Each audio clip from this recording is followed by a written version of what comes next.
जय महाराष्ट्र. या व्हिडिओच्या मार्फत मला चित्रताईला एक प्रेमळ विनंती करायची आहे. ताई, ठाकरेंवरती तोंडसूक घेत असताना थोडासा अभ्यास करून येत जा, अन्यथा आम्ही आहोतच तुमचा थोतांडपणा पुढे आणायला. ताई, तुम्ही सकाळी एक व्हिडिओ बनवला होता, तुम्ही आत्ता पाहिला. कोस्टल रोड बद्दल तुम्ही मुंबईकरांना काहीतरी सांगत होतात, त्यावरून मी तुम्हाला एक दाखवू इच्छित आहे. 16 डिसेंबर 2018 रोजी उद्धव साहेबांनी त्या जागेचं भूमिपूजन केलेलं आहे. सोबत रश्मीताई आणि यात एक गद्दार व्यक्ती आहे, तो आजही तुमच्या सोबत आहे. तुम्ही त्यालाही विचारलं असता तर तुम्हाला उत्तर मिळालं असतं, अन्यथा सगळ्या न्यूज चॅनलच्या पोर्टलवरती आणि आमच्या सगळ्या सोशल मीडियावरती तुम्हाला ती मिळालं असतं. पण काय तुम्हाला मेहनत करायची नाही. त्यानंतर 11 जानेवारी 2021 रोजी कोस्टल रोडचे जे बोगदा आहे ते बोरवेल खोदण्याची जी मशीन आहे, ज्याला आदित्य साहेबांनी मावळा नाव दिलेलं होतं, तर हे त्याचं पूजन आहे. हे बघा.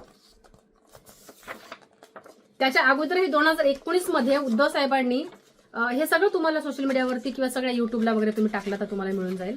उद्धव साहेबांनी कोस्टल रोड बद्दल वगैरे सगळं बोललेलं होतं.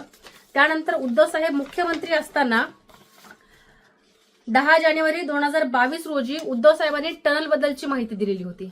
चित्राताई, ठाकरेंवरती बोलण्यापेक्षा थोडंसं अभ्यास करा आणि नंतर पुढे येत जा.